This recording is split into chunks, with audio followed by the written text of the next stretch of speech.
What is up, multivariate gang? Pretty easy topic today. We are going to be talking about scalar multiplication. All right, so what is scalar multiplication? Now, we know what multiplying scalars is. 3 times 3 equals 9. Easy peasy. We are going to be talking about multiplying scalars by vectors, or vectors by scalars, I should say. Let's get right into it. So, if we have a vector v, a classic 3-4 vector, because it's easy to work with. What does it mean to multiply by a scalar? So what is multiplying by scalars normally? So 3 times 3 just means that we're adding 3 to itself 3 times, right? 3 times 3 equals 3 plus 3 plus 3, which equals 9. Easy enough. So if we have a scalar multiplication of a vector, say 3v, that's just v plus v plus v. No problems at all. And we just add them head to tail.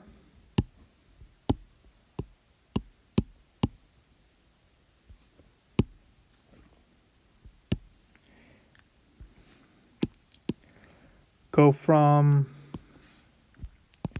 tail of the first to the head of the second, or third rather, in this case. We have our vector 3v. Easy. Now, as you guys can see, a scalar multiplication, it doesn't necessarily have the same direction, has a parallel direction.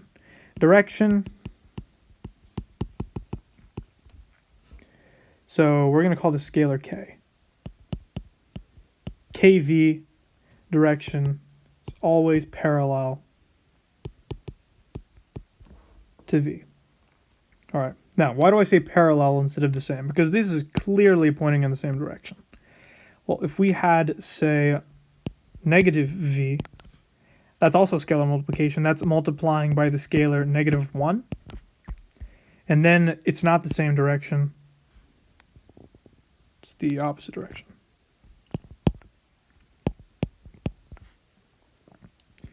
Should make that a different color.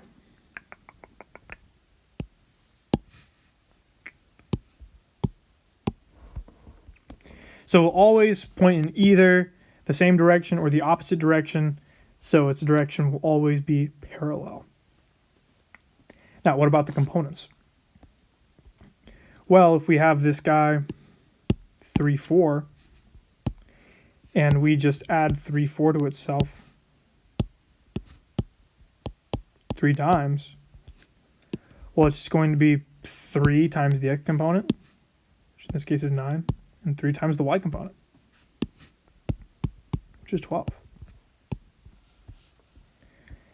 So, if we have some vector v, that equals vx, vy, and we'll go ahead and say vz as well, include our third dimension. Then 3v is just 3vx, 3vy, and 3vz. And as you can see, the norm 3v is just going to be the same as 3 times the norm of v, which is going to be 3 times as long.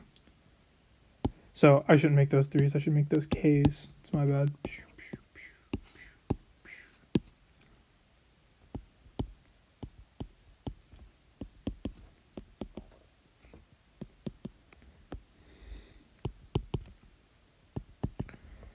Boom.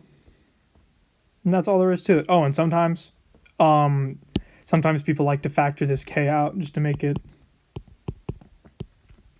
clearer, and you guys will see why that is later. You guys will find that to be sometimes convenient, sometimes not. That'll just be your choice for how you choose to solve problems, but can be written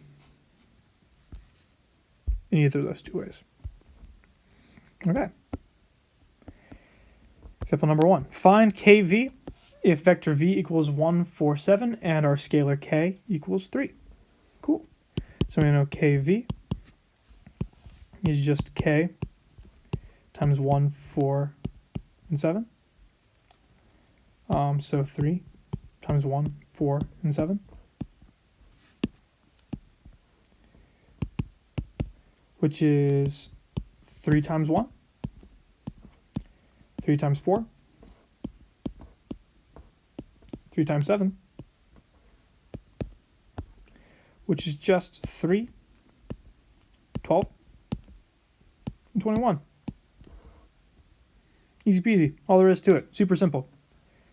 And we will be talking about vector or scalar multiplication a little bit more in our next video when we talk about the properties of vector arithmetic.